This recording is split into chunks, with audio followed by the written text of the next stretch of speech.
Kadambari Murali is joining me from our studios in Delhi. She's the editor-in-chief of Sports Illustrated. Arun Lal is with us.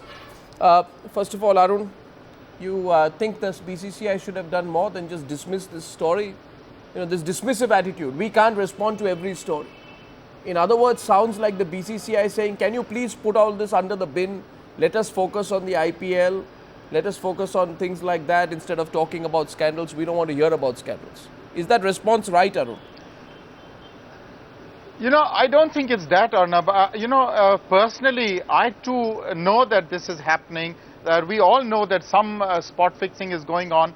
But, you know, I'm getting a little irritated now. If anybody has concrete evidence, come out with it or keep quiet. You know, the other day we had Hashant Tilakratne talking about something that transpired 20 years ago. Why didn't you come out then? Why is it suddenly you coming out, and they're also with not names? Then, you know, I think action should be taken against people like this who come and say something and not produce evidence. So even here, I'm not pretty pleased with what I've read, because there are no names. You want us to take the word of a bookie, a known bookie, against a champion cricketer. That's ridiculous. Unless you have more than what you're saying you do, I think this has no leg to stand on. Kadambari?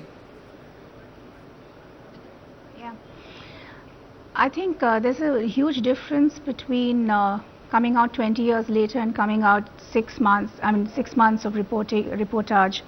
And I did say we have 400 minutes of taped recordings. The reason we didn't take the names of players mentioned in those recordings is because we didn't actually catch them in the act. We've heard phone conversations. We've checked some of the facts, including the transcript which you read out right now. That was verified through the BCCI official, incidentally. But we believe that this is something for the authorities. We have stated repeatedly that these are claims that need to be investigated further. We have said we are willing to turn over these recordings unedited as they are to the ICC's anti-corruption unit and to the BCCI if they so wish. Are Indian players mentioned? I mean, I know you've chosen to delete the names of the Indian players. But could you say whether these are players who have been referred to are in the team, people playing for India, who bookies refer to? Just two things I'd like to clarify straight off, because we've had a lot of questions about this. One thing I'd like to clarify immediately is that there's no India player's name on our recordings, or India players, reference to an India player doing anything underhand during the World Cup. Specifically during the World Cup, there are references to players before the World Cup, because this is a 6-month thing, the World Cup is only 2 months old. But during the World Cup, there's no reference to any India player doing anything underhand. Our story began, as I've mentioned, in the print, in the magazine. The story began because of a phone conversation of which we heard the recording, in which there was a very distinctive voice, which is an India player's voice. That's significant. That's very significant, Arun. I mean, anybody watching the news hour tonight, okay, Arun, now we'll say that either we say, you know, Kadambari is telling us that they began the investigation when they heard a conversation.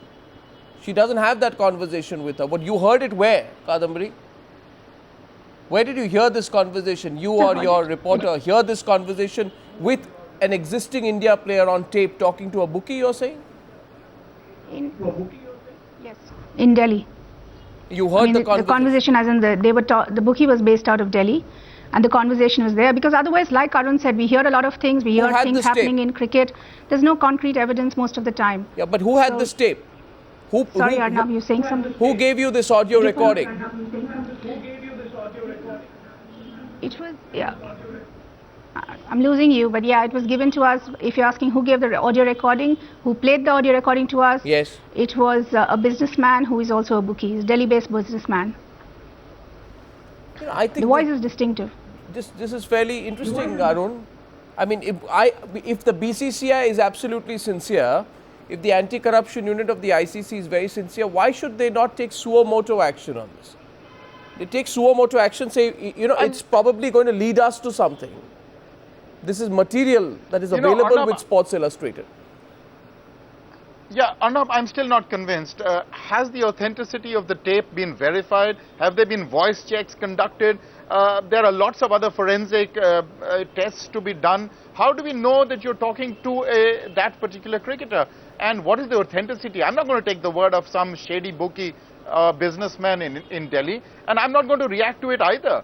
Unless you hand over the tapes and you show me authenticity and all that done, only then will I react. I'm perfectly with the BCCI that if anybody, any reporter suddenly says something like this, in fact, I'm irritated by this, you know. I want to know, have you done all these tests?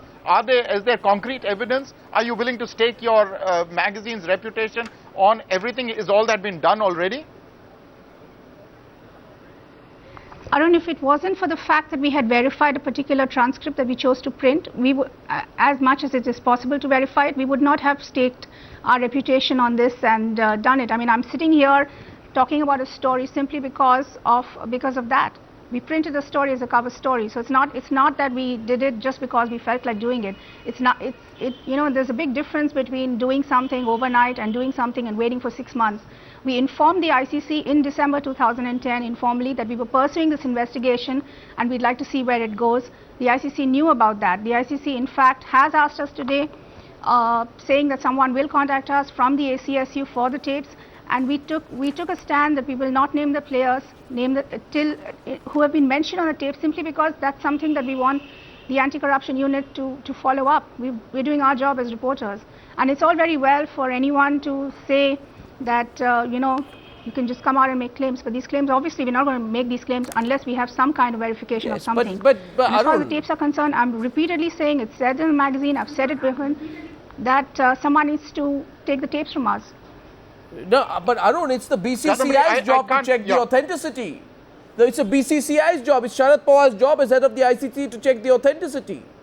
Instead of having to be cajoled and asked, you know, say Times Now asked or the Sports Illustrated, please check the authenticity, please take some initiative, please show that you have the, you know, the interest in taking this forward. You know, you can have a classic reaction that, you know, it's all shady business. No, but I'm saying don't. No, maybe. I'm saying don't shoot the messenger. Don't shoot the messenger. Happens every time. Valid point, Arun. Can't shoot the messenger. Sorry. Yeah, okay. No, I understand that. Perfectly right. In case the tapes are there, they should be. And no, listen, why don't they just deliver the tapes? And I still don't understand why you want the ICC to break the names of the cricketers. Okay. If you have concrete evidence, if all the authenticity of the tape is verified and it's irrefutable, why not take the names of the cricketers? What stops you? Because I'm going to be repeating myself, and I didn't say we want the ICC to name the cricketers. In fact, we will say that it's up to them to take a decision on that. We are reporters, and we are there to report the story as we have it, as we see it, try and authenticate as much as we can do. Beyond that point, it's up to investigating agencies who have much more power than we have. And finally, the call is theirs. The call is theirs as to what they choose to do with it. It's not ours. Okay.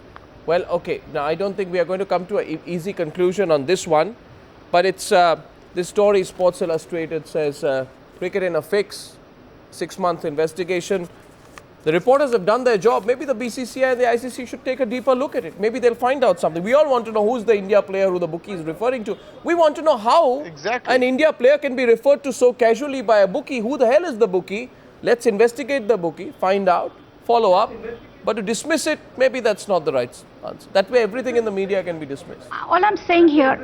Yes, okay, quick last. All I'm saying here also, one more thing, is that it's not just bookies on the tape. There's several other people on the tape. There are several police officers. There are several, ex-police officers who've done investigation. There's more people. There's officials, etc. I mean, it's not just based off what bookies say. Okay, we'll let's see where the story goes. We'll follow up. Thank you very much, Kadambari Arun.